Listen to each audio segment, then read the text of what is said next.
Blog Talk Radio.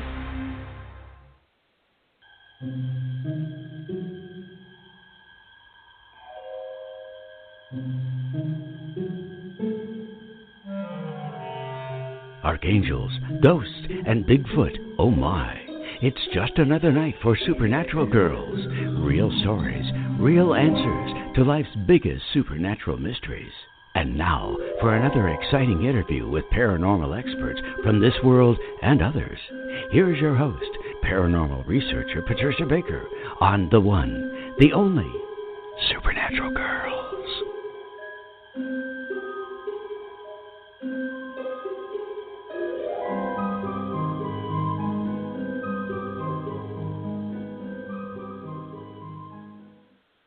Welcome, everyone, to another exciting episode of Supernatural Girls Radio. I'm your host, Patricia Baker, and I'm here with my co-host, PK. Patricia Kirkman, how are you tonight? Doing fine. I just left the sweat lodge. Everything's great. You sure did. I'm in my office. Oh, what are you up to, 110? Just about. Oh, goodness.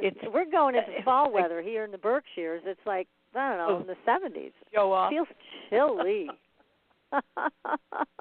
No, I prefer it warm, but not as warm as where you are. No, this is not fun. I know, but we've got a guest tonight that also comes from Arizona, and I know we're both so excited about this show. My God, Tony Rathman is going to be here with us talking about all of his experiences and his wife, because he works with his gorgeous wife. And they have the ghost box, the spirit boxes. He's going to tell us all about what they've been doing, all the messages they've been receiving. I can't wait, because you know how much I love this kind of technology, right? Oh, God. I'm the queen of contraptions. Every contraption, I need to know about it. So Tony will be joining us shortly. But before he comes on, this has been one hell of a week. Now, you have been looking at the numbers. What are you seeing?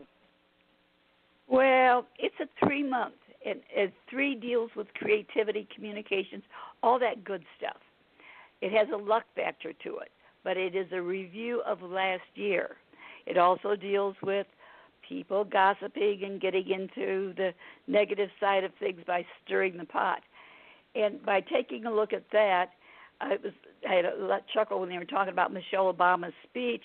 It took her a number of weeks to go through and be trained to be able to give that, quote, very off-the-wall, very dignified, quick, what was it, a whole minute or two talk last night? I didn't see it, so I'm going to take your word for it. Oh, I didn't see it. I just heard about it. I did the other part. I did the checking to find out what it would take for. She had a speech. She had people there helping her with it, writing, etc. Excuse me for only a second, but that wasn't so bad when Joe Biden hugs his wife and then introduces himself as Joe Biden's husband, and he's going to be president. Are they crazy? Oh, God, help us. He doesn't even know who he is. I guess not. That's a very scary thing. More scary than we want to pay attention to. And then we're taking a look at the little sweetheart that's running for vice president. Now, we do have a lot of things where she stands out because she's gone from being Indian when she was running for president, and now that she's running for vice president, she's black. I wish she'd decide who she is. She can't make that decision up. So I said, okay, she can't decide on that. What in the world is she going to do when it comes to the government, especially when we know damn well if they get in, Joe's not going to make it, and she's going to be president because we'll be lucky if he makes it through the inauguration. Oh, my win. Goodness, really? So the numbers are telling you quite a lot. Oh, you betcha, you betcha. I'm sorry, I just hate to put it this way, but I'm looking at the Donald getting through it and taking care of us. I know there's enough people that dislike a lot of his abruptness and the way he is, but my God, look what he's pulled us through these last 3 and some years. It's just, I know a lot of people. I don't choose to talk politics with my friends because everybody's got their own opinion, but I'm taking a look at this young lady. When she's been district attorney, she's got a lot of kudos for her background. But she went with this Willie Brown, who was now 84 years old. She went with him, say, 20 years ago for a long period of time. But he boosted her career, and I guess that's what you call sleeping to the top. Mm-hmm. So, you know, what can you say? I'm just going to say I wish them well, but I'll feel much better when the balloting is over with and they say Trump has won, because he can finish off what he started. Doesn't mean he's not going to keep his little Twitter fingers going. I pray to God he slows down. But nobody's perfect, so we'll just say a prayer that. Yeah, that's for sure. Well, you are the third person now, PK, on our show that has predicted that Trump is going to win. The only one who did not predict that was Simon Chokisky, who was on the show last week, who is also an astrologer. But so far we've got 3 predictors saying Trump and 1 saying Biden. So, we're going to have to wait and see, I guess. But from what I heard, the show that went off in the last couple nights wasn't all that exciting, but we'll see how people respond. In fact, there was a gal that was Kimberly Classic, I guess is her last name. I can't pronounce it. Oh, she's a rising star. Yes. Well, she was on, and Michelle Obama got 10.1 million views. Kimberly got 31.7 million views. Yeah, you should see her commercial. If everybody, just for the sake of watching a really well done commercial for her campaign, it's no matter what your party affiliation is. She really did a great job with her campaign video, so it's worth watching. And I obviously the numbers are not going to lie. She is of great interest to people in all communities, but especially in the black community in Baltimore. So we're going to have to watch that one. She's already been on the Howie Carr show here in New England, and so she's definitely somebody of tremendous interest. Very charismatic lady, and she really knows her stuff. And I lived in Annapolis, Maryland for over 20-some years and watched what was going on in Baltimore. And there again, we can thank Nancy Pelosi and her family for the Baltimore mess, because they took the money and run. You know, if you go back and check it out. So sad. You know, and in this, yeah, it's terrible. And you know Baltimore, and in this commercial, you know, Kim Klacik goes walking through the neighborhoods, and it's a pretty stark view of what has happened there over the years. We used to go up there for lunch or the Inner Harbor. The last couple of years I was up there, didn't bother going, wouldn't dare go there at night. Yeah, it's so dangerous. It's like one of the top 5 most dangerous cities in the country. So, yeah, but it'll be interesting to watch. I really like her. I mean, I thought what she did was tremendous on her video. And she's going to really be an up-and-comer. Yeah, Thank God think we've you're got right. somebody like her to take place of OAC and a few of the others that are out there making us want to tear our hair out. No, I really like this lady, and God bless her. I think she's going to do well. So, and again, these are times where we need a strong leader, and let me tell you why. Now, you and I, PK, have been talking about this. Captain Kramer, who we adore. He is a real badass guy, right? He is good. Been on the show a couple times. Going to have him back in September if he's available. And the other day I was just sitting around having lunch, and a text came through from him. And what it was talking about is basically this. I mean, a couple of weeks ago, Captain Kramer, now keep in mind, everybody, in case you haven't heard the Captain Kramer shows, he has predicted accurately things that are coming about. And he started with COVID. When other people were saying it's going to be nothing, he came in and talked about it and said it's going to be a real problem. And he gave us details that nobody else had. So this time, he said 2 weeks ago now, he predicted that there was going to be a bubonic plague unleashed on us by the Chinese, and it was going to be weaponized bubonic plague. So when you think about Lyme disease, that also, they say, has been weaponized. Well, this is even worse. This is bubonic plague, which is deadly, which can be transmitted from person to person. And So anyways, he told me this is next, and I questioned him about what the goal is, and he said the target is everybody in the United States. And he said it's, again, it was distributed by the Chinese according to the information he gave me. Now, I will tell you this as well, everybody. I also have other contacts that are involved with dark ops and things like that with the government, and I did get confirmation of this. So it's not just Captain Kramer. I did get some other information that said exactly the same thing.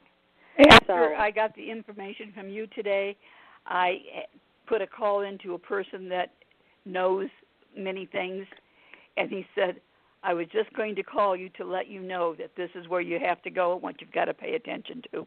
The exact same information coming from a totally different source. Yeah, so we do have to pay attention. This is a very big thing, and I did question Randy Kramer again about the supply chain, because of course when things like this happen, we see what happens to the supply chain, we see what the overwhelm to our healthcare system.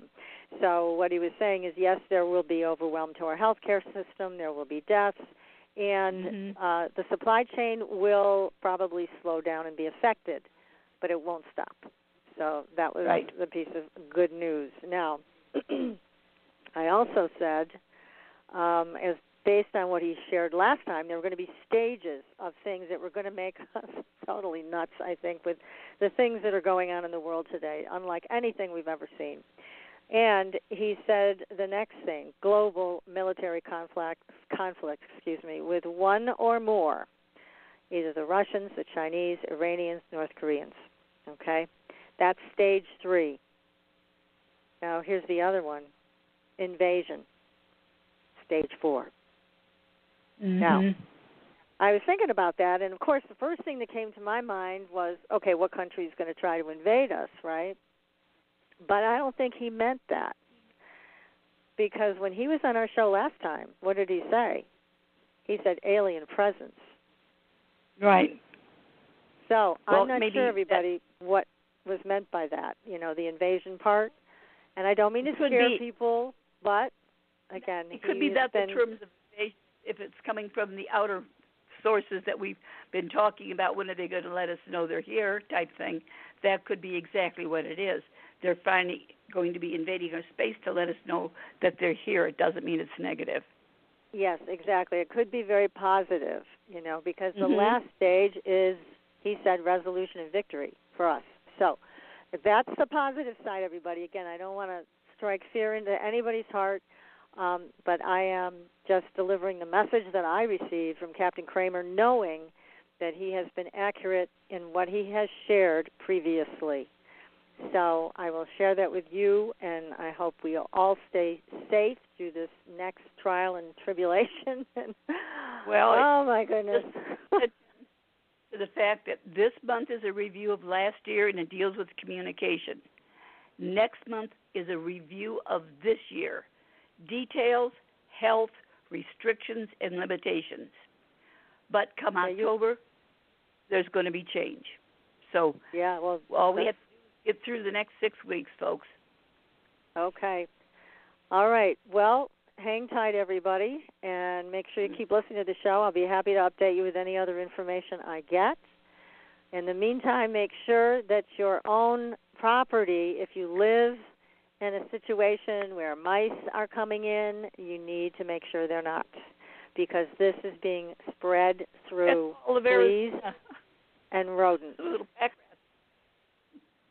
Yeah, so be careful. I mean, not just be careful, but be vigilant about making sure that you have something, whether it's one of those sound things that keeps rodents away, or something like that, whatever you need to use, but you need to make sure that your area is clear of this type of thing, because that's how they're spreading it. So, also fleas. That's what Captain told us, and so here you go. Also fleas. Yes. Now, on a lighter note, I'll just add something for all of us but since we've been talking the governmental things, that Nancy Pelosi wants to remove all the old relics of the bygone era from the state capitol. Yep. And someone popped up and said, is she resigning? so I figured that would be enough of a tidbit. Yeah. Wouldn't that be nice? Yeah. She's as old as it gets. She's not resigning. You know that. She wouldn't dare give up. But she's old enough to be one of our older relics. Yeah. There you go. Oh, my. Well, also, everybody, go to our Facebook page. We have some great stories there, and one of them is about what I think is one of the most scariest things around the Wendigo. There are some new encounters that have been written about by Brent Swanser from Mysterious Universe, and I reposted it on our Facebook page. So make sure to go there and take a look. There's a lot of things we've encountered on the show, and even personally, but nothing like that. I hope to never encounter a Wendigo. And when you read the article, you will see why. So we got to have somebody on the show to talk about that at some point. But it is one of the most frightening entities on the planet. So take a look at our Facebook page. Give us a like and follow. Follow us on Twitter also, please, and Instagram. We're on Instagram now. And we may even be on TikTok if it doesn't get banned. So who knows where we're going to be next. But anyhow, so let's get back to the show. We've got a great guest tonight, Tony Rathman. He is the founder and lead investigator for Entity Voices Paranormal Investigations, EVPI, located in your neck of the woods, PK, Phoenix, Arizona. Yeah, I found that out today. I'm a happy camper. Right.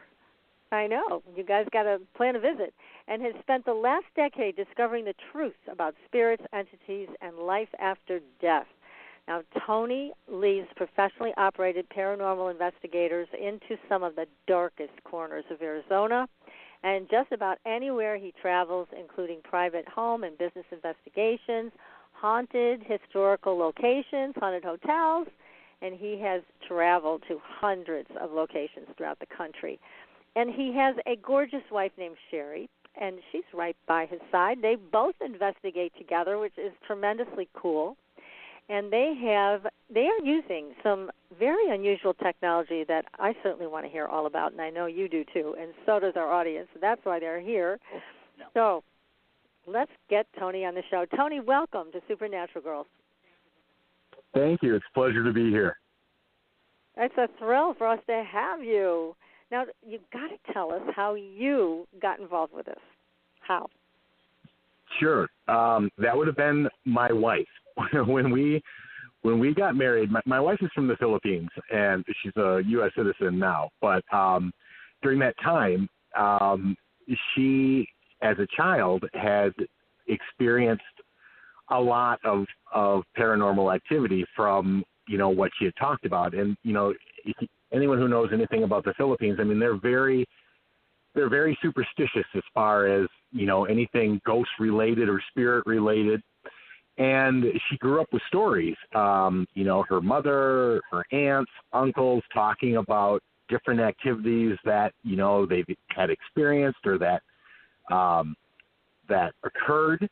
And so it was just part of her being.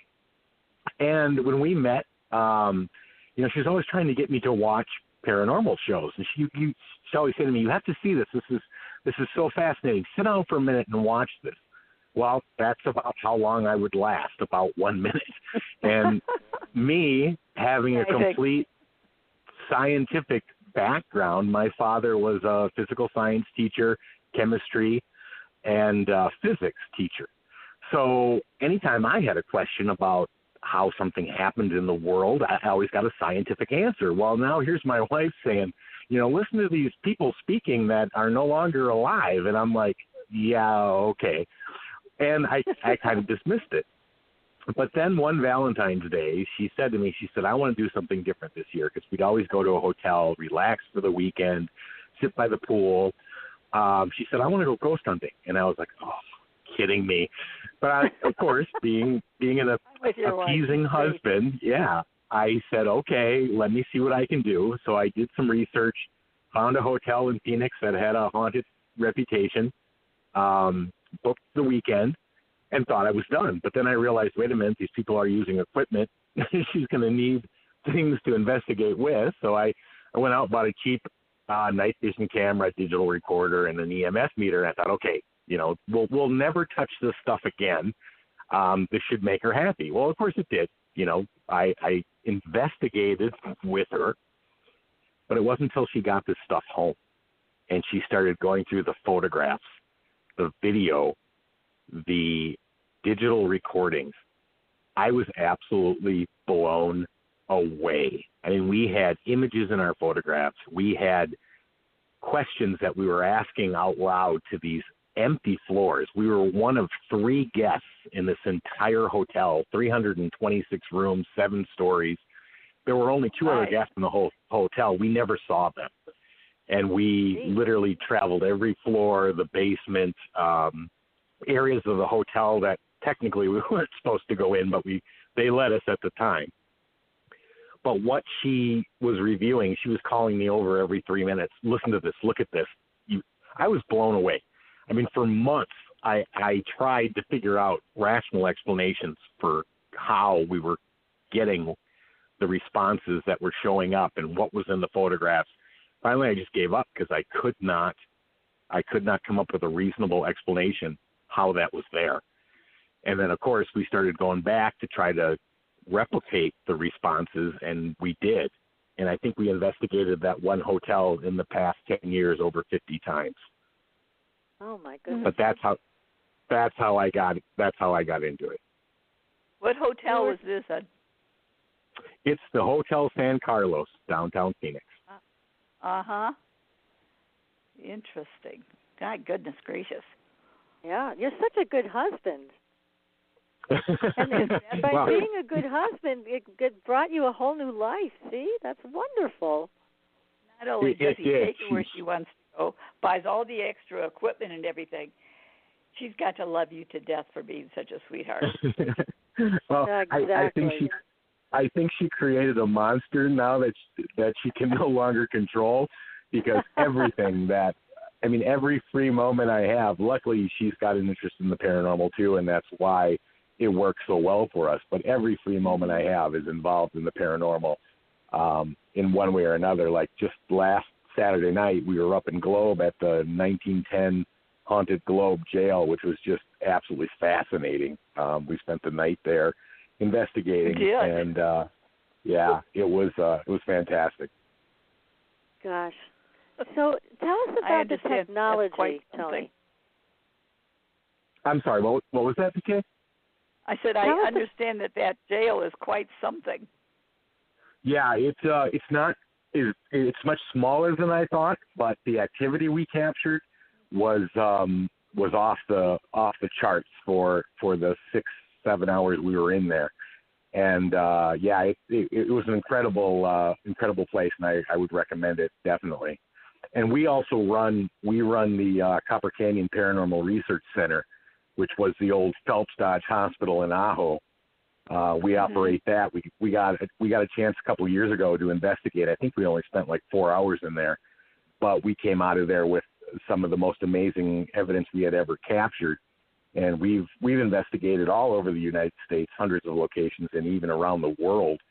And what came out of the old Phelps Dodge Hospital was just incredible. So now we have it open so other investigators can book a night and find out for themselves what goes on in there. Have you ever had anyone that wanted to leave after they got there because of panic? Well, let me tell you this story. I had a group when we first opened it from L.A. Asking about it, and I said, yeah, it's bookable. And I said, I just want to let you know, I said, there's lots of stories about haunted places, but I said, I'm going to tell you, this place is no joke. What goes on there is real, and the experiences are, self-evident. You'll see for yourself when you're there. And they're like, oh, we've been doing this for years, no problem. They lasted 17 minutes, and they were out. They heard screaming into the night. They did. Was that a feel good for you? A little bit, and I hate to admit that, but yeah, a little bit. I can see why. Now, you've got to tell us about the technology. Like, what are you using exactly now today, 10 years later, to pick up these EVPs and these images and photos? What kind of equipment do you use? Well, for the images, I mean, that not much has changed. We use full spectrum cameras and night vision cameras. The full spectrum is really, really helpful because it shows the 3 different light spectrums: visible light, infrared light, and ultraviolet light. So basically, any photo that you take is going to capture all 3 light sources. The human eye can only see visible light, but a full spectrum will see the other 2 that the eye can't see. So you have an option to capture things that you wouldn't be able to see with your own eye until you see the photograph. And then for the voices, is something like that, Tony? Well, I'll give you a little trick. You can buy one of those little action cameras that run about, I don't know, $40. And if you take the lens out and pop the ultraviolet and infrared filter off the back of it, screw it back in, you'll have an ultraviolet camera for $40. Wow, what a great hack! I like it. Wonderful. And is there any particular brand that you recommend for using that hack? They're all the same as far as the construction today. So it really doesn't matter. I mean, the GoPros are nice. The SJ cams are about a fourth of the price of the GoPros, and they're good quality mics. They're good quality lenses, and you know, for $40 to be able to shoot in both IR and full spectrum as well as visible light, you just can't beat it. Unreal! Wow. Just pop out the lens. Is that right? Yeah, you just take out the filter. You unscrew the lens. You'll see a little colored filter on the end of it. Pop that thing off, screw it back in, and it's full spectrum. Whew. I'll be there. That's great. Whew. What about now the audio side of things? What do you use for that? Well, that was a combination of, over the last decade, I've built probably over 12, somewhere between 12 and 15 different spirit boxes. And what a spirit box is basically a receiver of what is considered to be spirit voices. Now, anybody who's ever seen, you know, the TV shows where they use that tiny little one in their hand, that's an SB7 spirit box. But the problem with it, and this is the first one we ever owned as well, it sounds like radio static. And yes, it does. It's terribly hard to hear the responses. But we had one when we started investigating the Hotel San Carlos. And I would bring these things back home, and I would go through them. My wife would always go through the pictures and the other stuff. But I really started diving into what was on my recording when I would use it. And I kept telling her, there are answers to almost every question we asked. And so I'd play it for her. I'm like, do you hear that? And she's like, no, I don't hear it. I don't hear it. I don't hear it. So then the next step was to figure out how we clear that up, how we get their voices more pronounced, how we get rid of that static noise. Now, there's a difference in opinion from paranormal investigators of whether that static noise is absolutely a necessity, because people say, well, they take that white noise and they manipulate it to get their words out. You know, there's a million variables I'm not going to all get into at the moment, but we built box after box after box with changes, manipulations, trying to get the voices to stand out, to get the distortion reduced, and get as clear of a signal and an answer as possible. So after 10 years, the box we're using today we call the EVOX. And with the way that we have it configured, there is basically no heard static, only responses which are 80% crystal clear to the ear, and it uses a variety of different techniques and mechanisms to do that, which I'm not going to go into the exact specifics of how I built it, but it's phenomenal compared to, if we go back 10 years and us using the SP7 and going, how did we even do that? Because what we have today is night and day different. Do you make these boxes for people to purchase as well? You know, I've been asked that more times than I can count. Right now, I do not. Okay. We only built them to use ourselves. The one that we're using now took me probably 5 months to build, and I've spent the last year and a half making adjustments and refinements to it. But who knows? Maybe somewhere down the road, production may be an opportunity. But right now we're still on the research side of it, looking for answers. So. Well, yeah, you do the hard work, and we reap the benefit. I'm getting all kinds of texts from people now saying, "Can I buy it? Can I buy it?" So I have to tell you, I think you'd have a pretty good clientele to purchase it if you could ever streamline production. Yeah, you know, and at some point that might be a possibility, but you know, this is a funny story, but I was doing some cold case investigation with a team member and friend that I have, Jeanette Lucas, and we were doing some tests, and she was working with some people from the FBI. And so I did the test for her, and I sent over the recordings. And the FBI actually had an interest in the box. And, of course, they were asking me, do you have this patented? And I'm thinking, yeah, if I patent it, I have to lay out how it was designed, and then you guys can just go look it up. So I said, no, it's not patent. Mm-hmm. Well, the capabilities are just enormous when you think about it, and also in law enforcement in terms of catching criminals and solving murders. I would think, you know, once you get a good team participating on the other side, you could find out a lot of information that you really couldn't find out any other way. Well, you know, that brings up two great points that you just made me think about. But yes, we've had that happen, and you know, I'm even shocked today at some of the things that come through this. And we've really widened the use of it into areas that we hadn't in the last, you know, year or two, from cold cases to, you know, people saying, hey, you know, I've got questions, I need answers on this, or I want to try to reach this person, so they hire us to perform a session with them.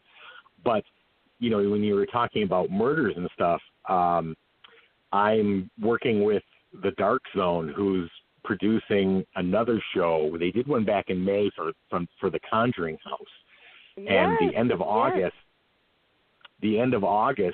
26th through the 31st, they're doing the Lizzie Borden House, which my wife and I will be part of that one as well. But you know, one of the questions that you were saying about murders and what happened, well, that's probably one of the best well-known double murders that's still kind of unresolved today. And, you know, some questions were asked of me to see what the box could answer. And, you know, I'm not going to say anything more than that, but I know a couple of other paranormal researchers did similar things with their technology. And, you know, so we'll have to see what kind of answers come from it. But it'll be very interesting. But anyway, that's fun. And now people can sign up and pay, I think it's a pretty nominal fee, to watch what goes on in those 5 days, right? Correct. So correct. Yeah, it's 4 days, 4-day live stream, 24 hours a day. And yeah, I think it's like $15 or $20 for the 4 days. But fascinating event, and should be a really, really great show. It should be tremendous. And I know that Conjuring House, I was a part of that one. It was really a lot of fun and very revealing, because we all had different takes on what was going on in that house. But again, it was a great interaction, and while people were really, you know, back on lockdown months ago, it was fun for them to watch. So as soon as we get the information from Renee, who's going to be on the show next week, we'll be able to tell people exactly where to go to sign up for that event. And then you can, peek in anytime you want, watch what's happening, and hear what the Ghostbox told Tony about this murder. That's up in our neck of the woods here in Massachusetts. Correct, yes. We're in the hot spot. You get the death road. we get all the good stuff. We have so much history. But also, it's great because, again, while these producers are so ingenious, they have figured out a way to work with all of you guys by basically virtually. And, we're all kind of still cooperating with quarantine in some ways, but this is going to give you a lot of information and a great experience once you sign up. So we'll be sure to announce that next week when Renee is on the show. So that's going to be fun. So you've already got some answers. I know you're not going to tell us what they are, but you've already got some. Yeah, I don't want to reveal anything, but and that's just one example, just because when you started talking about murder cases. But we have gotten information out of this box that just, even today, I'm still trying to wrap my head around how this is happening. And, I'm like a kid in a candy store every time I use it, and something comes through, and then somebody turns around and says, "Oh my God, that's absolutely correct. How did you know that?" Or, that's my father, or that's his voice, or, it's amazing. It blows my mind even today. So not only do you do research of haunted places, but you also do private sessions for people who want to talk to someone or are looking for information from the other side? That is correct. We've had, and more and more, people come and hire us to do sessions for them, and we haven't had anyone disappointed yet. The last woman, can't mention names or anything because it's obviously a private ordeal, but she had questions about her husband's health, and the box spit out everything from issues to concerns to some medical terms and stuff I wasn't even sure I knew, but it was incredible. How much do you charge for these private sessions? For a private session that runs 45 minutes to an hour, about $200. That's very reasonable. That's very reasonable. My goodness. Yeah. Well, and for every 10 minutes of audio, it takes me about an hour to go through it and determine exactly what's being said. And then, of course, I put it all in the video format, so everything that's said then comes up with text. So it's both audible and readable. And then we run double recorders so we can verify one recorder against the other, as well as video record it so that there's no confusion at all about what's being said. So how does a typical session go? Because I've got so much interest, I can't tell you. My phone is blowing up right now with questions about how do you conduct a private session like that? Well, it depends on what's being asked. But like, for example, the woman that was asking about her husband's health, like, how would you do that one? Okay, well, all I asked for from her was a photo of her husband and a photo of him and somebody else. It didn't matter who it was, just somebody that I could have the spirits tell me who's in the photo. And without me saying anything, I literally just hold the photo up and the answers come through the box.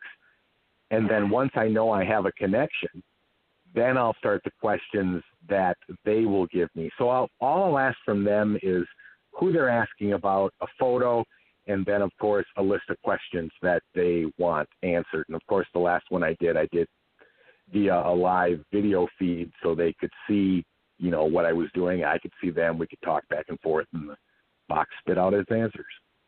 That is so much fun. Oh, my goodness. Now, how can people get a hold of you if they're interested in something like that? Real easily. We've got multiple websites. EntityVoices.com is our paranormal site. I'm on Facebook under Tony Rathman. We've got a ton of websites. We've got one for the Paranormal Research Center. There's email. There's telephone number there. Any of those, channels would be the easiest to get a hold of me. Of course, they can always send an email to contact@entityvoices.com, which I'll get as well. This is so cool. PK, you going to do this? I'm thinking very seriously about doing this.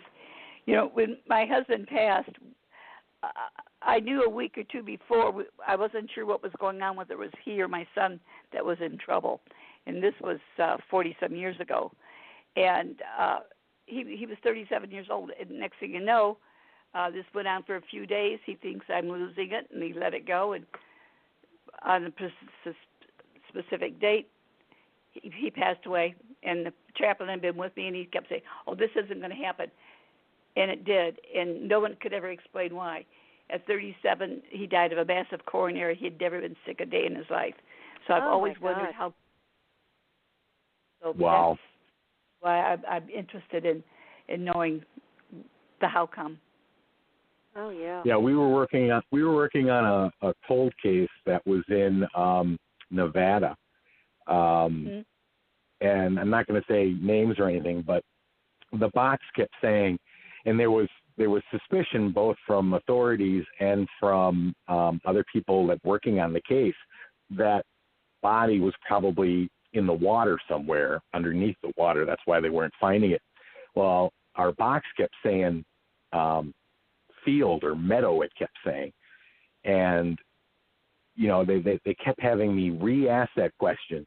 And meadow was the only thing that was coming up. Turns out that the body was actually located in between an open spot in the forest, which would have been like a meadow, a grass field. That's where it was found. I mean, it just, the things that come through this thing, not once do I doubt what I hear, because so far, and granted, knock on wood, let's hope it stays that way, but so far, it has always been correct. That's fabulous. Yes, it is. Oh, yeah, PK, I hope you do it. Yeah, to learn things about this, because I have 3 children. You know, whatever affected him, could it affect them? Oh, yeah. So question. Yeah, so that's we'll great have to question. Chat later this week. Yeah, absolutely. But you know, the whole point of the technology or the electronic box itself is only half the equation. The other half I owe to my wife, because when we started investigating, I'd always jump right into investigating, and she'd always say to me, stop, do this first. And so she'd stop me, and she'd say, hi, I'm Cherie. This is my husband, Tony. We're just here to communicate with you. We're not here to kick you out. We're not here to hurt you. We're not any threat to you. We just want to communicate. And she would do that over and over and over. And, of course, then finally I got in line and followed along. But I owe that to her, because the other half of this equation is that connection to spirits or entities. And what she did for us was create a bond and create trust. And now, when we got into the ITC, or the instrumental trans communication, which what spirit boxes are called, it has opened that door for them to trust us, to feel free to communicate, because one, they know we're not going to freak out and go running out of the house, because I mean, I do these right in our house, and we have more spirits in this house than I could ever count, but none of them have been harmful, none of them have hurt us. In fact, they've even helped us so many ways, in probably more instances than I could name. But so far, everything has been positive. But I really owe my wife that second aspect of this connection, because she did it right. She did. God, she's a woman, would right, you expect, sure. right? Yeah. Good for her. Cherie, you are getting a big shout out tonight for everything you do. You know, it is important, that connection of trust. Now, when the voice, or when whomever speaks to you, do you ever get an identity of who is speaking with you?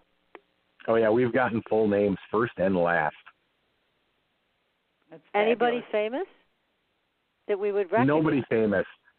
Yeah, I stay away from that, just because there's a certain degree of negativity that goes with it, especially if it's recent. Now, one's from, many, many, many years ago, not so. But from a political standpoint, there are people that do that, especially celebrities and stuff that have passed relatively recently. Now, whether it's actually working for them or not, it could be. I don't know. I'm not going to judge what they do, but I stay away from things like that.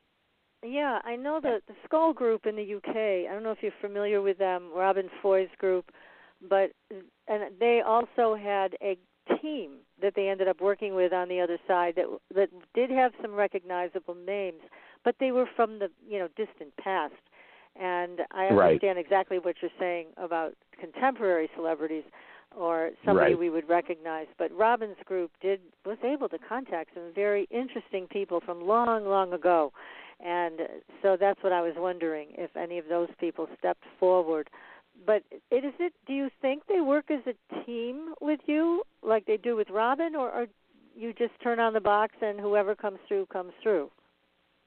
Well, there's no doubt we have certain spirits that are usually around to help us. In fact, I mean, we've actually pulled one of the spirits that's in the Phelps Dodge Hospital, which we operate. When we went to Baguio City, Philippines, to investigate the Diplomat Hotel, his voice showed up on our EVPs. So he literally followed us. And then one from San Carlos, Bel Air House when we were there.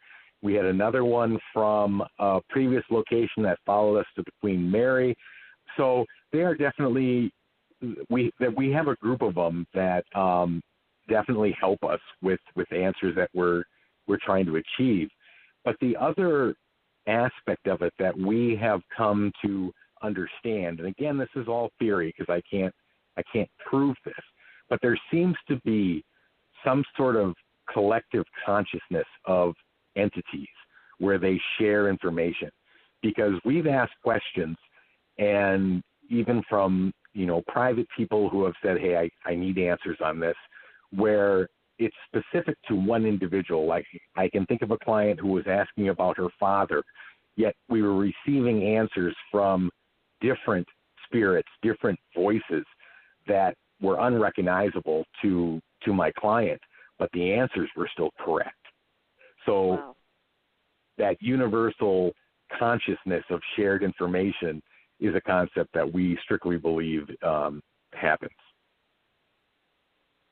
What an exciting life you and Cherie live. Oh, my goodness.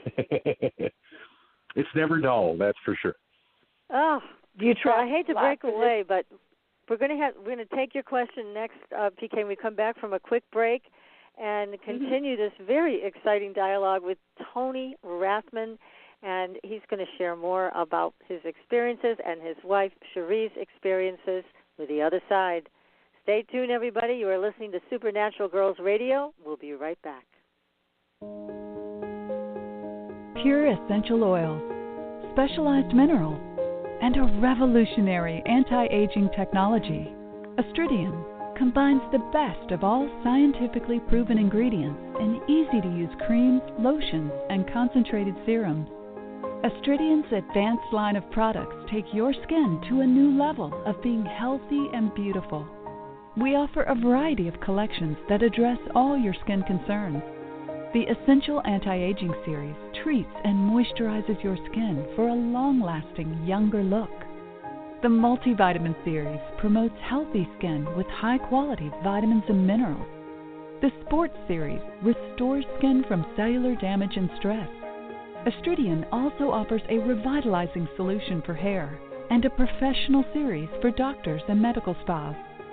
Visit astridian.love today and begin your new journey to healthy, beautiful, youthful skin. Astridian, beyond your expectations. There are a lot of psychics out there.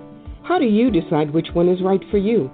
You look for someone who empowers you, who's practical and spiritually connected, who says, here are your opportunities, here are your challenges, and here's a way to deal with them, and then gives you your own toolbox to make your life everything you want it to be. Hi, I'm Corby Mitleid, and that's how I work with you. As a certified professional tarot reader, I've helped thousands of people for over 40 years through my toolbox. cards, past life retrieval, numerology, spirit guide conferences, and mediumship. Whether it's career, relationships, finances, or your spiritual road, together we can replace your confusion with clarity. And you'll probably find a little laughter along the way. Visit me at CorbyMitline.com to find out how to cross your bridge from fear to fearlessness and fly. And tell me you found me at Supernatural Girls for a special gift with your reading. Corby Mitline, the practical psychic for catching your tomorrows today. Find me at CorbyMitline.com. That's CorbyMitline.com. Are you frustrated with endless mantras, affirmations, and processes that promise to align your life with your dreams, only to find yourself years later in the same space where you began? Do you feel like you must be doing something wrong because nothing seems to be working? Don't you just wish that someone could shift your consciousness for you and your life could align with your desires without all the effort? Well, your wish is about to come true. Hi, I'm Carrie Cannon, and I have a gift that allows me to align the consciousness of others to be in harmony with their dreams. The best part is, it requires no particular effort on your part. Upon listening to a consciousness alignment, people have reported instant energy shifts, financial windfalls, soulmate connections, healed relationships, physical healings, and more. To gain access to a free trial offer for my entire Manifesting Miracles library of consciousness alignments, go to commandmiracles.com now for details. Again, that's commandmiracles.com for information about our free trial offer. That's commandmiracles.com.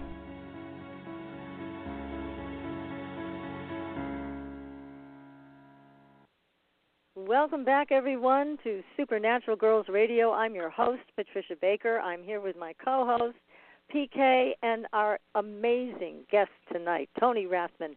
Now, PK, you had a question for Tony. What was it? Well, I think one of the things I'm more interested in is because I got a couple of notes here from friends that have sent me something here.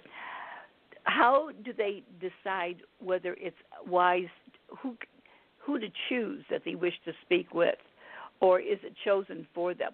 If they decide they want to get a reading, does it put them in touch with who they need to talk to, or do they have to tell you who they're looking for? Yeah, we would need to know who they're looking for so that we can literally ask for them. I mean, we have literally, like I said, we literally held up a picture, and the box has literally spit out the first name, and then of course the client goes, "Oh my God, yeah, that's him or her or whoever they're looking for." But the connection to who's answering the questions may not actually be that person. Again, that relates back to that universal consciousness that I'm talking about. It's just phenomenal, absolutely phenomenal. And what does the voice sound like, Tony? Does it sound like a mechanical voice coming through a box, or does it sound like a person? Sounds like a person. Wow. Yeah, there's nothing mechanical about it. The spirits speak differently though than humans do, because for practical sense, there is no throat, there is no larynx. It's not a throat produced sound like we as humans speak. They're using electromagnetic frequency in order to send the voice to an electronic media that's interpreting those frequencies and then spitting it out in vocal sentences, kind of like a recorder records. And that's why EVPs, people always say, well, how is that possible? I couldn't hear it with my ears. Well, your ears don't hear electromagnetic frequency, but a voice recorder can.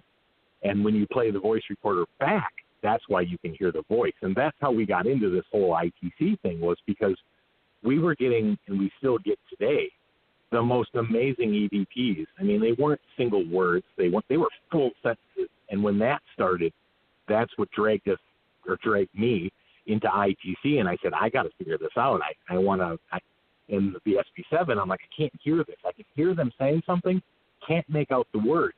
And so we built and built and built and built, and now we can hear it.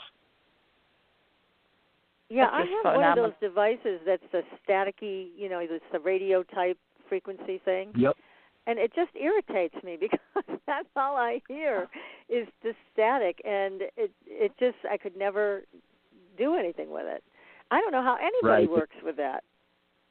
Well, we did because we knew there were answers there. I mean, I could hear them. But you're right. The static will produce a really nice headache after about 15 minutes of listening to it. But it was too much. And I'm like, there's got to be a way to clarify the sounds coming through this. And that's what we set out to change. And then, of course, we used multiple different ways to get those electromagnetic frequencies and turn them into voices, or allow them to turn them into voices. And we tested, I don't even know how many designs, but the one we have now works the best until I try something new. But you're right. And then the other point to it is that even with EVPs, you can play an EVP for somebody who's listened to EVPs before, and they'll say, okay, yeah, I heard it, or I heard something. But you play it for somebody who's never listened to an EVP before, and they'll say, I didn't hear anything. And it's a training. It's a training to the ear as well. In fact, I did a session for another radio show host, Don Ecker, who does Dark Matters Radio. And when I sent it to him, he's like, I heard some of it, but he said I couldn't make the majority of it out. Well, then I listed out what I was hearing, and then he was like, oh, my God, I hear it now. So it's an ear training to be able to tell what spirit communication and what they're saying. So that's the other point in the process of this development. But that makes a lot of sense to me, because when Becky Andreasen was alive, who I miss her so much, she's such a talented and sweet person, she was able to look at photographs and find all kinds of faces and spirits, and I'm like, where? What are you seeing? and she taught me how to look for these things, and I would send a photo to her. She would circle what she saw, and then I could see it. But it took me a while to get to that point where I could see what she was seeing. But she was just a natural, like you are apparently, Tony, also with this kind of thing. Well, it's from experience. But I remember the first EVPs that we ever captured. All I knew was it didn't sound like what I remember us asking. I couldn't even pick out their words. I just know that I said something, and then sometimes they speak over you, is that they'll complete your question before you even sometimes finish asking it. And I kept saying, this doesn't sound right. This doesn't sound right. I don't remember me saying this. And then after weeks of reviewing, then I could pick out the words in the EVP that were not mine and theirs, and that they were speaking either above or below my voice. And so, yeah, it's training is a big part of being able to distinguish what's being said as well. Wowee. Just amazing what you guys are into, and you've done so well because you've increased the power of the technology so that it's nice and clear. For the most part, you can hear it. And so, like you said, you also create almost like a transcript for people to see what the answers are if they can't hear them themselves. So that's wonderful. What comfort you must bring to people with what you do. That was one of the greatest aspects of it. I mean, I remember working with, when we first started branching out beyond just paranormal, which is still my favorite thing to do, just because you never know what you're going to run into. But, when we actually helped the first people when they were trying to solve the cold case, and just the gratitude that these people express towards us, saying, we can't tell you how much this means to us, and, how you're helping us appreciate your time and everything you put into this and all the work.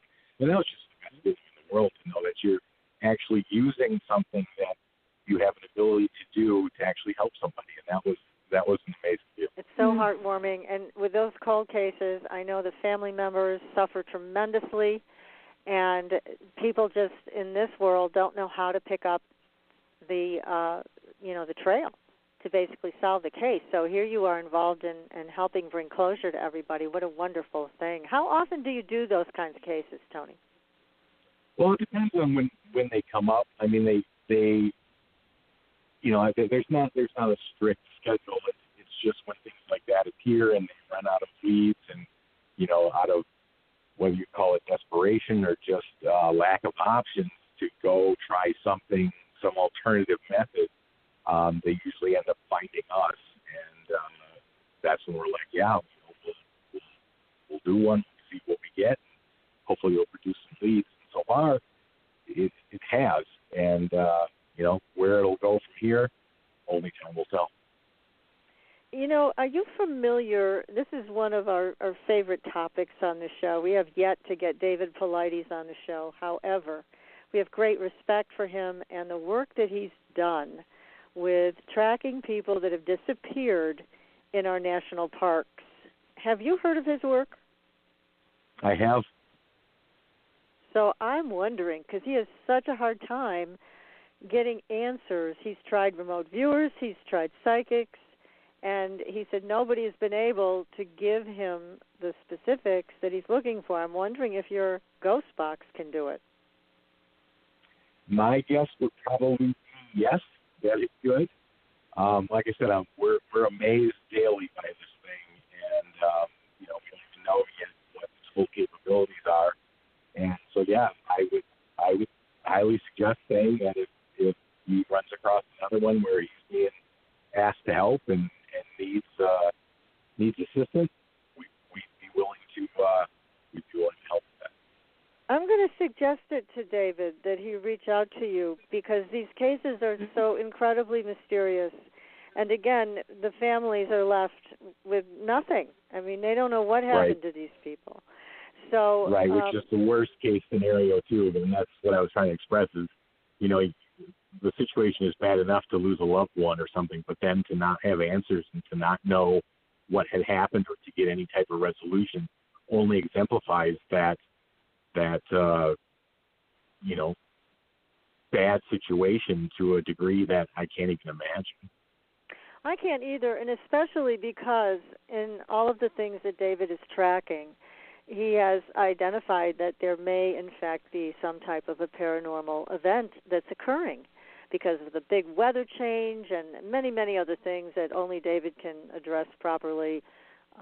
But it just seems like it may be, you may have an answer here for at least some of these cases of what has happened to these people, whether they've gone through a portal or been taken by Bigfoot or UFOs or whatever. I mean, the other side certainly has a larger, more expansive perspective. Absolutely. And, with you saying that, there is a lot of crossover between where paranormal events are occurring and where UFO activity occurs. And we've found that repetitively when we have our own show that we do actually Wednesdays as well. Mine's like an hour after I'm done with yours, but where we review paranormal evidence from some of the best captures from paranormal investigators all over the world. And we were interviewing the Heinzen family, who now owns the Conjuring House. And that was one of the things that came up even at the show, that they were saying that, the house was known for its paranormal activity, but that they were also seeing objects in the sky, things flying over that were unidentified. And so there is some connection between what we consider to be spiritual paranormal or ghosts and UFO activity. So that's very possible. Yes, and certainly that house was a hot spot, but it was, we had Andrea on the show. She was a great guest, and she seems like just a lightning rod for all of these things, from UFOs to ghosts to time slips. I mean, she's just, somebody who attracts all of these things, which is just so much fun to have her on talking about that. She's great. Yeah, wasn't she on twice, PK? I think she was. Yes, she was. Yeah, she was great. So what about this? Has anybody ever come to you and asked about alien contact, and have you ever had alien contact come through the box? Well, I don't know if I should mention this name, but yes, a woman by the name, and I'm sure you know who this is, Heidi Hollis. I did one for her, and oh my God, the responses that came through, everything from aliens to demons to the Hat Man. I mean, it was off the charts. I've never heard anything like that come through. Of course, I never asked questions like that either, but that was a phenomenal response that we got for the 45 minutes or however long I did it for her. But yeah, that was amazing.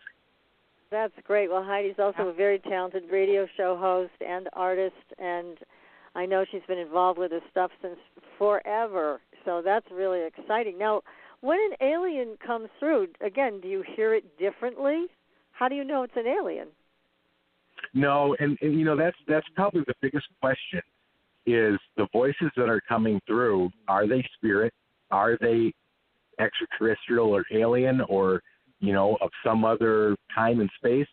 No, for sure I have those answers, except for the fact when people say, oh my God, that's the person who passed away that I was trying to reach, that's their voice. One example that stands out at the top of my head was a woman that was trying to contact her father, and I was holding up a picture of her and her father, and I said, you're in this picture, who's in this picture with you? And a gentleman responded, that's me, daughter. Not that's my daughter, that's me, daughter. And of course, this woman's father was British, and she said, we don't say me, we don't say my, we say me. It's just a slang term. That's me, cat, that's me, daughter. And she's like, that's his voice. So it's probably a combination of both. But if spirits can use it through some sort of electromagnetic frequency, I wouldn't see why aliens, extraterrestrials, or whatever you want to call them, wouldn't have that same ability if they have the ability to communicate with you without speaking. I mean, there's so many links that tie it all together that I wouldn't see why it wouldn't be possible. But no, to answer your original question, there's no difference in the voice. You can't tell that it's, you know, would be a different species. They identify themselves to you. Is that what it is?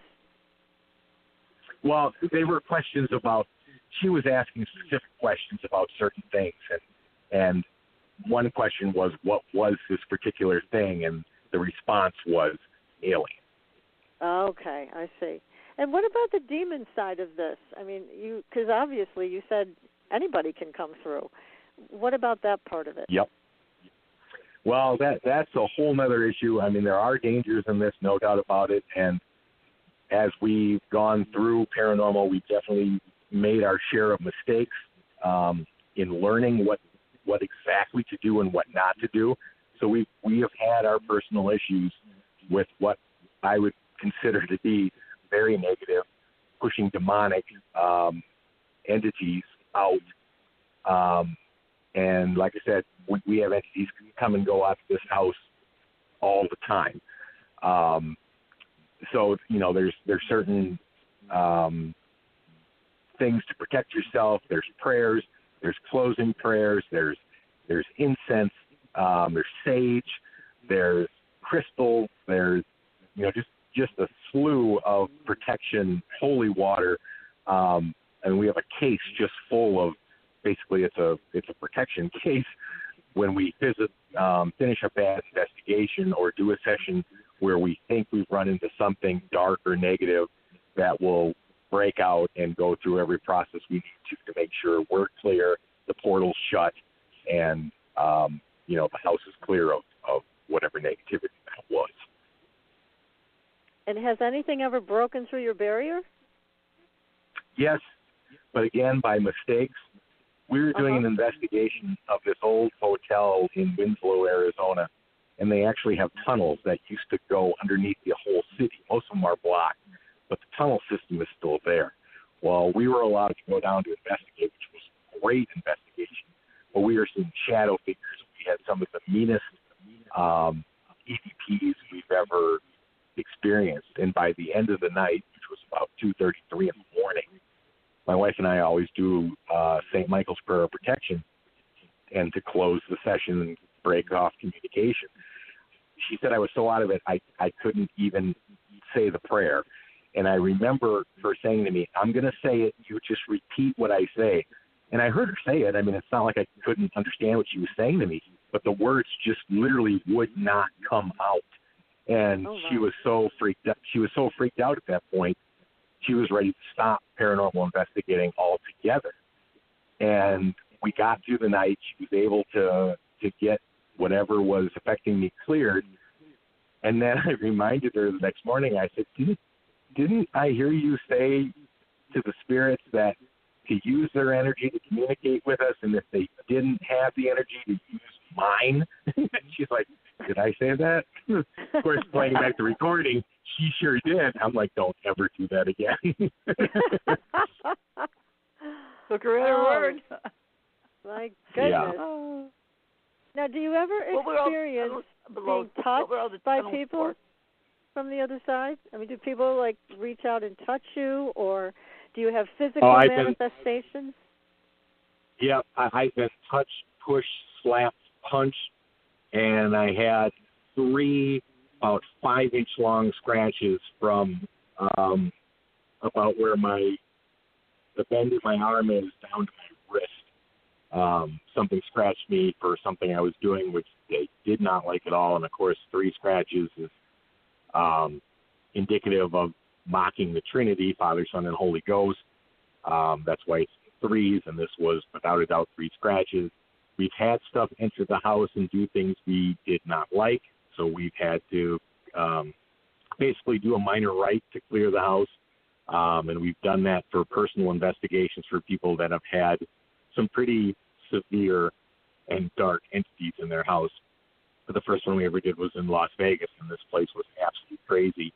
We reached out to Archbishop James Cloud, who put us in contact with a gentleman named Joe Thompson, who went from L.A. to Vegas to help us clear this house. We did a minor rite and cleared it. But those are rare. I mean, if you watch the shows out on television, they run into that every episode or every other episode. In 10 years, we've run into maybe 2 or 3.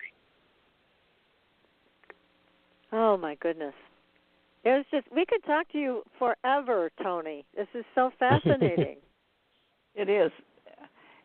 It's just jaw-dropping at times when you think about the situations that are available. Sometimes when you're working with someone and someone's coming from the other side, do you help choose who's coming through, or is it strictly who they want to send through? No, we don't have any control of that at all. The most I can do, the box is being overloaded because sometimes we'll turn it on, start asking questions, and we'll get so many responses that you can't make any of them out because they're talking over each other. And we'll literally have to say, okay, all the other spirits, please wait. We're trying to speak to so-and-so, and then it'll calm down and give that one spirit an opportunity to say what they want to say. And I've had to do that many, many times because every time we turn it on, I mean, we whether it's a box we turn on, the E-Box, or whether we run a digital recorder or a video camera in our house, we can't do it without it being loaded with voices that aren't our own. And it's because spirits do follow us home. In fact, the first time this ever happened, my wife was giving the dog a bath. And when the dog got out of the tub, of course, dogs go crazy, and he was running around the room. Well, she thought it was funny, so she turned her phone on, and she was videotaping the dog running around in circles and biting his own tail while the dog got out of the room and ran into the living room. Well, she took her phone, and she just tossed it on the bed to go chase the dog. Well, she forgot it was running. And I was out running errands. When I came home about 45 minutes later, I'm like, your phone's recording. And she's like, oh, it's still running. Shut it off. Well, I did shut it off. But then, of course, I thought, well, let's see what's on it. And there was voice after voice after voice, male voices, female voices. They were calling out the dog's name. They were telling the dog, settle down, don't do this. They were saying things like, Cherie, tell the dog this. And it was unbelievable. That's mind-boggling. Incredible. Oh, my goodness. So that portal is always open with both of you. It is, and that's sometimes a good thing, sometimes a bad thing. We haven't tried to close it because so far it's been positive. But if it ever turns negative, we would have to shut it down. Luckily, we do know how to do that, having closed portals in other locations and people's private homes where they're open. So it is reassuring. Plus, we have a connection of people throughout the paranormal world who can do, almost anything that is known to be done when it has to do with cleansing or removing stuff. So that's, having that backup is also a huge benefit. So you have your backup just in case you need it. That's good. Mm-hmm. Right. Now, did you actually open a portal consciously, or did it just happen because of your interest? Well, anytime you try to communicate with something that is not of this plane anymore or that has passed, and it doesn't matter whether you're using a Ouija board, a spirit box, doing an EVP session, you're opening that portal. And, portal's just a term for a space where they can come through and communicate with you. But no matter what method you're doing, people always say, well, don't use a Ouija board because they're so dangerous. Well, the danger is no different than any other device where you're communicating with people who are past. You're opening that door to allow that communication to happen. And you can't always control what comes through. So you take that risk no matter what type of communication you do. So somebody could actually go to sleep, leave their phone on video record, and take a look at it in the morning and see if anybody is talking or showing up, right? Oh, absolutely. And, she happens to be using her phone, but even a digital recorder, you could let run for hours and then just pull it up on a computer and see if there's any audio spikes in it. If there's not, there's probably nothing there. If there are, listen to what those spikes are. But we did that for years, trying to figure out how to improve communication. And, we did everything from different vibrational settings within boxes to see if, the vibrations would bring out voice. We tested everything we could think of. But, yeah, and then once that door is open, though, that's the only thing I want any audience listening to be aware of, is that once that door opens, I don't know how to close it. We probably can't step away from the paranormal just because it knows who we are. About 3 years after we started, they started calling us by name, first and last name. I'll walk in when we walked into the Globe jail Saturday night, the first thing they said is, "Oh, the Rathmans." And that happens time and time and time again, even if it's the first time we've ever stepped foot in there. So they're watching you. Yeah, and it's part of that collective consciousness, too. It's a shared knowledge. Well, and people say they were always being watched anyway, so it's just that you guys have taken this to a whole other level, which is amazing and exciting. Right. And one of the questions people always ask is, okay, so why are spirits hanging out in cemeteries? People always say they go to cemeteries and they get EVPs. Yeah, they do. But let me tell you, there are spirits everywhere. We've gotten EVPs with just my wife in the car going 75 miles an hour, and we've gotten EVPs in the vehicle from voices that are not either one of us. So getting one in the cemetery, not that hard. Spirits literally are everywhere. So incredibly cool. Responding has got to be critical on your behalf, because it makes a difference of security and safety for the people you're working with. Correct. Yes. Yeah, there are risks involved. The bigger risk to us is the client, because they're literally just sending information. The session is done by me, and it's a risk I'm willing to take, and we'll probably never stop doing this. So I don't think you should. It just sounds like to me, this is a dream come true lifestyle, to just be able to communicate this way so easily. Now, do you have an engineering background that allows you to build this stuff? Well, when I was in high school, I worked for an electronics shop in a small town that we grew up in. I learned a lot there as far as electronics. No, I don't have an engineering background, but what I did when I first started was I took spirit boxes apart And then I took other ones that I bought, and after I had moved on past them, I took them apart. And I'm like, okay, how does this work? What circuitry is involved? How are these signals getting through? And then, of course, we took that and said, okay, we got to improve this. And then we reached out to electrical engineers, reached out to sound engineers, and said, okay, how do we want to correct this, we want to correct that. And then we were given information on how to do it. And then the funniest part is, as the boxes started getting better, we started asking spirits, what do I need to do to improve this? And believe it or not, we got answers. See, that sounds like you're getting it right from the horse's mouth then, and what to do next. They want us to. That's right. They're definitely letting you know they want to be a part of it. Yeah, well, you figure if you could see what people are doing, if you could be able to experience what they're experiencing, but you have no way to communicate, anybody who has an ability to allow them to communicate, they are going to flood you. And I can tell you that happens. Oh. Well, we got to start practicing some of this stuff, PK. We don't have the sophisticated box that Cherie and Tony have, but we do have our cell phones, right, and our computers. So that's true. God forbid knowing me and my boo-boos what I'm going to bring through or don't want to bring through. Yeah, really. That is when I will be calling the man up the road and say, hey, Tony, can you shut this down? We'll help you. How about animals? Do animals come through? The only time we've ever seen what we thought to be an animal spirit is on a device called an SOS, which is my brain's drawing a blank at the moment. Tony, you're fading out a little bit. I don't know if you need to move a little closer to the microphone on your computer or not, but we can hardly hear you.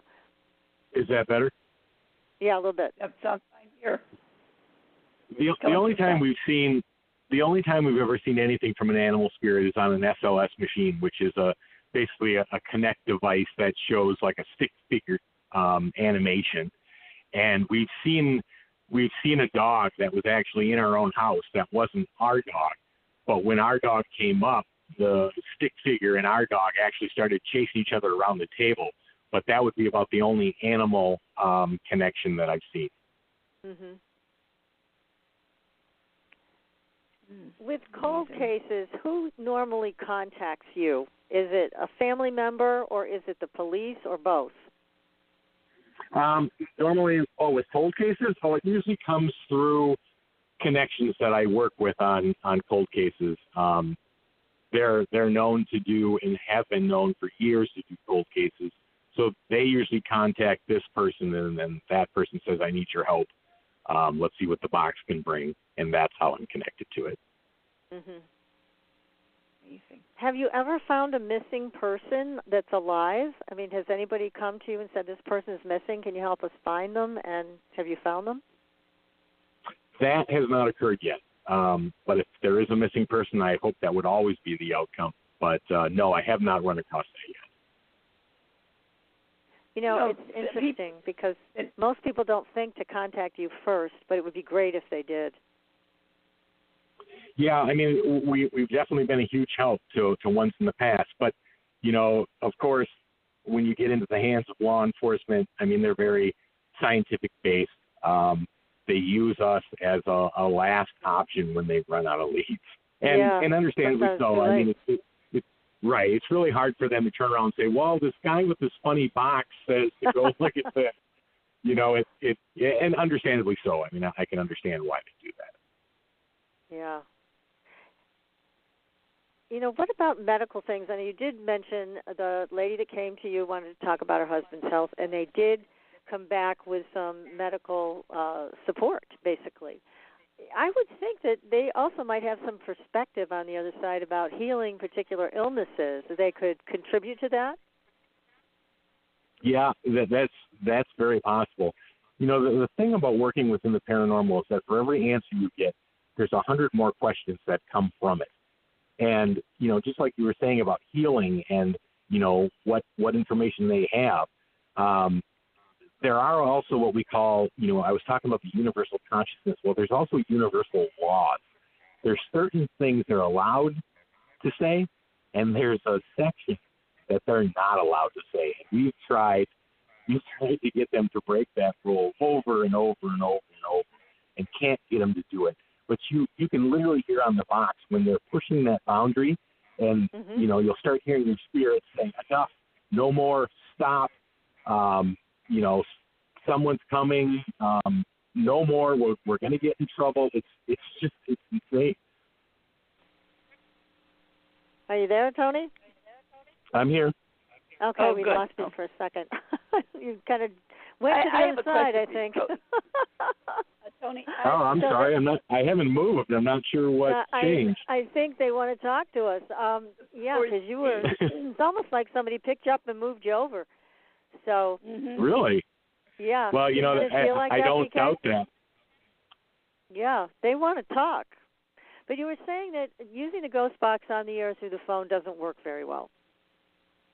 No, because it does deal with electromagnetic frequency and other things. I've never used it on a cell phone because I don't know what it would do to the reception or how it. The best I've done is like through a two-way like Zoom or Skype, which is a closed circuit connection, and haven't had any issues with that. All right, let me ask you a question, Tony. Different ones have made reference to the fact that they think JFK Jr. is still in our space. And everyone says, no, they know he was gone. They know that the plane went down. Things were taken care of. They saw the bodies, etc. But they still swear that he is on this planet, on this side. Are you able to speak with the departed side of him to see if this is, in fact, a truism or if this is another one of the makeshift things that come about in history?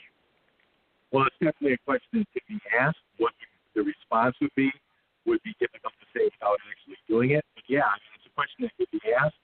If he truly is departed, he may answer himself. Somebody may answer for him, and that answer could be yes, he's here, no, he's still there, or anything in between. So to predict what that answer would be, I can't. But can that question be asked? Sure it can. It surprises me that at this point in time, people are still assuming he's going to show up. Right. They kind of sit there and go, as far as I know, I saw what everybody else saw at the time. As far as I'm concerned, he's no longer a part of this planet, but who am I to argue? Other stranger things than that have happened. Well, yeah. I mean, if you look at the whole Jim Morrison thing, I mean, we had George Lugo on the show talking about Jim Morrison and saying, oh, Jim Morrison's still alive. I didn't find him on the other side. And the family agreed with him. So it's very interesting. It could be, but who knows? I mean, I guess the only way is to talk to the box and find out. That would be an interesting experiment. Yeah, there's so many. Every time we bring the box up or discuss it with people, the ideas just keep flowing. In fact, I think you had Joshua Shapiro on your show a while back. Did you not? We did. Okay, well, I actually did some tests with him with the box and got some amazing answers about the crystal skulls and the blue skull he's looking for, and and all sorts of other things. But you just the possibilities for it are endless. It's just endless. Oh. This is so exciting. Amazing. Oh, my God, Tony. We're coming to the end of the show. I hate to say that because, like I said, we could talk to you all night. This has been so phenomenal. Thank you so very much. Again, people who want private experiences with Tony in the Box, you know how to reach him. We're going to repost the links of all of his websites for you on our Facebook page tomorrow. Be sure to check it out. Oh, my goodness. And good luck with the Lizzie Borden live stream. We'll be announcing that again and how to do that next week when Renee comes on the show to talk about Bloodline of the Holy Grail. So until then, everybody, be safe, and we'll see you on the Blue Highway. Good night, everyone. Good night. Thank you, Tony. Good night. Thanks for listening. Tune in next week for another radio adventure with Supernatural.